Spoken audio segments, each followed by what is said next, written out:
Dakota Johnson had a bit of a wardrobe malfunction on Jimmy Kimmel Live while promoting her new movie, Daddio. That is Dakota Johnson and Sean Penn and Daddio. Dakota, your dress just came unhooked. The actress looked stunning in a black dress with spaghetti straps, but during a clip from the film, one of the straps unexpectedly broke. My dress just, Should I get some scotch tape? fell off. Jimmy Kimmel, of course, saved the day with jokes, but Johnson had to hold it up for the rest of the interview to avoid a wardrobe mishap. Just hold the important part, and there you go. Okay. Anything for movie promotion, right? Speaking of Daddio, this movie takes you on a captivating ride with Sean Penn and Dakota Johnson.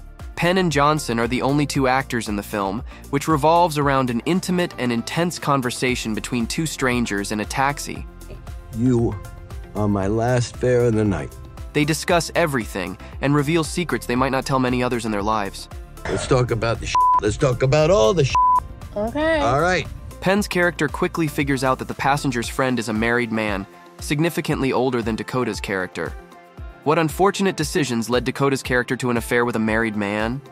You're afraid to say his name because the guy's married, or you're married, or someone's married. He's married. I know he's married. Penn listens with unbiased wisdom and then shares his own loneliness and disappointments. How'd you meet your wife? She threw up in my cab. Do you miss her? Do sometimes. But there's no doubt that Johnson's character's troubled story takes center stage. She seems to have overcome past traumas and built a fairly successful career as a programmer, but the wounds run deep, and her current connection with Daddio does little to ease her pain. The film delves into her father's story, as well as painful revelations about her absent mother and a history of abuse from her sister. You ever danced for your daddy? I mean, your real daddy when you were a kid?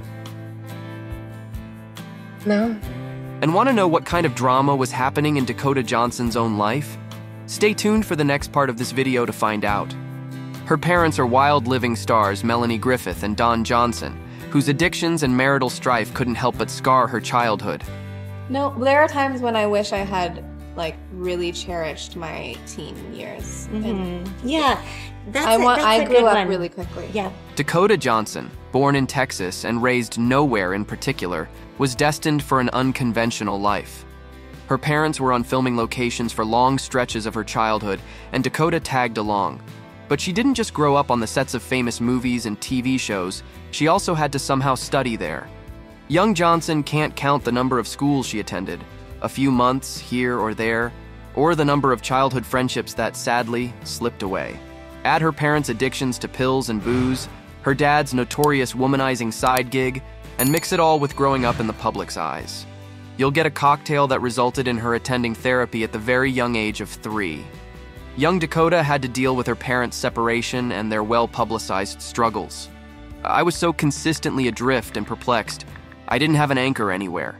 She played a constant game of back and forth, living between her mother and father's homes, but school proved to be the biggest challenge for the future actor. Dakota never really learned how to learn the way you're supposed to as a kid. I thought, why do I have to go to school on time? What's the point when you're living in Budapest for 6 months while your stepdad films Evita and you go to school in your hotel room? After years of on-set tutoring and homeschooling, her parents sent her to an all-girls Catholic boarding high school, which she thought she'd love but turned out to hate. I was miserable there. It was a great school, but girls in that concentration are so horrific, just horrific. Instead of having discipline and stability, teenage Dakota was a target of bullying. Mean Girls isn't just a movie. Because her parents' problems were broadcast in tabloids for her classmates to see, Johnson had to deal with unwanted and aggressive behavior. Eventually, she got her dad to set her free. Next, it was off to the artsy New Road School in Santa Monica, where Johnson whiled away high school sketching. I would get so bored after a while. There are only so many ways you can draw a naked woman or man. There are only so many penises I can see and draw. The hardest part was dealing with the slings and arrows aimed at her family again. Unfortunately, the bullying continued and intensified, with girls bringing magazine clippings into school about her parents' substance abuse issues. There were rumors that Dakota spent that time in rehab to deal with her own addictions, but she has denied it, which makes perfect sense. A couple of years earlier, Johnson realized she was struggling with depression. That was when, with the help of professionals, I was like, "Oh, this is a thing I can fall into." She continued, "I guess I have a lot of complexities, but they don't pour out of me. I don't make it anyone else's problem." Unsurprisingly, at first, she tried to deal with everything in her own way. Her wildness that was always present now only intensified. Dakota struggled with the headline-grabbing fame of the clan and would get into all sorts of trouble, which included getting a series of tattoos that, of course, at the time, was a strong indicator of a rebellious teenager. I regret some of them because they're Why? just silly now. Oh, like what? What sort of silliness are we talking? Well, it's like too serious. There's one on my arm that says actions, not words in Latin. Oh, no. In her own words, she was a disaster. And for a long while, the future star thought there was something wrong with her brain. Later, she realized that it just works differently. During the time she was going to school in Santa Monica, Dakota started her modeling career. For the first time in her life, she had a stable address for a few consecutive years. She was able to move herself and her then-boyfriend to an apartment in West Hollywood following her high school graduation. She had applied to a single college, Juilliard in New York, for which she rashly performed monologues by Shakespeare and Steve Martin. Juilliard and I mutually agreed that it wouldn't work out, Dakota recalls.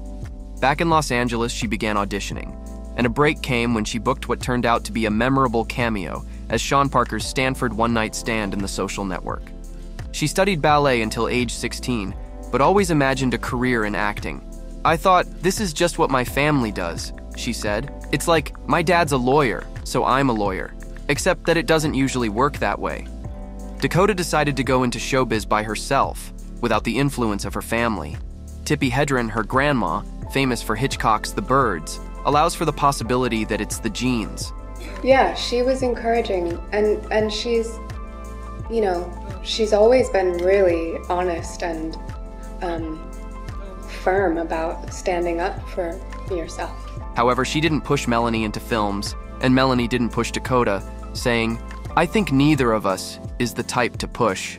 They never discussed the negative aspects of the business, though. Tippi thinks she's not good at advice. Still, she didn't fail to share that it's important to do different things in life, to have a sense of balance. Elaborating on many of the stories about Johnson that keep mentioning she spent 30 days in a Malibu rehab center for substance abuse as a teen, she swears it never happened. "My parents had some problems of their own that put me in a position of having to deal with very grown-up stuff at a very young age," says Johnson, obliquely hinting at both of her parents' well-documented alcohol issues. "I needed some help with that, therapy-wise.